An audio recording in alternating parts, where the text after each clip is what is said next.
sports. But up next, the Money Report goes up on the roof for a scorching way to make a living.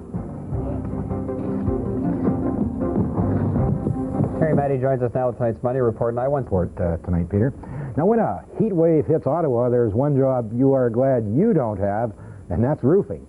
Now, when you spend the day on a roof, there's just no escaping the sun. Now, to get an idea what that is like and to get some tips on roofing as well, a crew from Newsday spent some time with the Jorgensen brothers, who operate Jorgensen Roofing. I'm Mike Jorgensen, my brother Dan, and my older brother Lars would be here, who started the business, but he's on another job today at the other end of the city. We started our roofing business in 1977.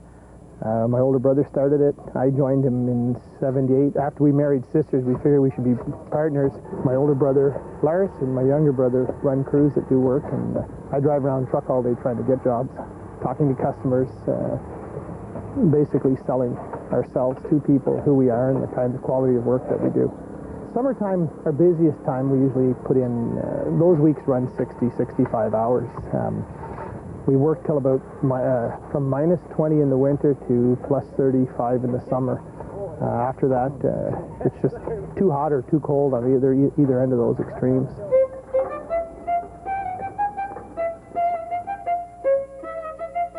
This is your average home in the city, one-story bungalow. Most roofs run around the same area, give or take within a few 400 or 500 square feet, but a house like this runs around $3,000. It's not a big money job. It's a little more than normal because there's 2 layers of shingles instead of a single layer. You shouldn't, we have a policy as a firm, we don't do overlays. We never put one layer on top of another, just that it shortens the life of the roof and it doesn't look as nice when it's finished. This is why it's important to use a decent caulking along the chimney here as opposed to black tar, because it only lasts you probably 5 years, whereas this is like probably a 25-year caulking that they used, because it still seems to be holding. You can see the elasticity still in it after all these years. I'll show you the difference between garbage work and quality work. Now you stand here and you look down this roof line, and the shingles are just about as straight as you're going to get them, considering the humps in the roof. And that's somebody who's been doing it a while. Then you look 2 doors down, and it looks like the Atlantic Ocean, the shingle work. I started in 77 with my older brother Lars tonight, my 2 older brothers actually, and you know, I've got 3 kids to feed now, and I plan on doing it probably till I can't get on the roof. It's a feeling of accomplishment. You know, at the end of the day, you've done, you know, you've completed a roof. You know, you get no complaints. I find there's a lot of satisfaction in it. If I didn't enjoy doing it, I wouldn't be here. What is it, 32 today? After 35, we go swimming. It's counted as a rainy day. 35 above and 25 below, that's where we draw the line. Then we go swimming. Maybe my wife will see on the news why I'm so tired at night there.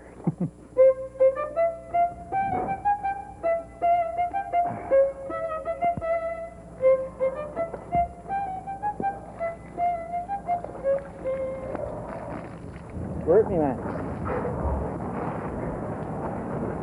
Don't take a spill ahead. That is cool.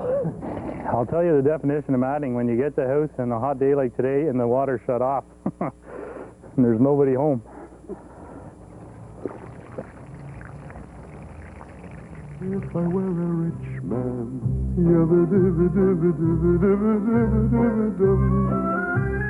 all day long I biddy-biddy-bum. If I were a wealthy man, you wouldn't have to work hard.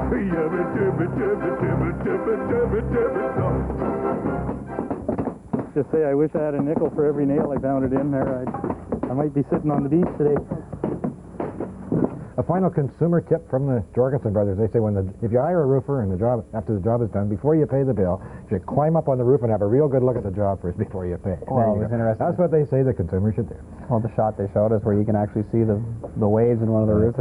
Bank rate going down tomorrow a little bit, by the way. All right, Terry, watch for that. Thanks. We try to keep up, of course, with all the goings-on in our community, but we can't really do it without your help. So if you know of any stories you think we should be doing here on Newsday, or if you'd like to comment on anything you've seen here on the broadcast, give us a call.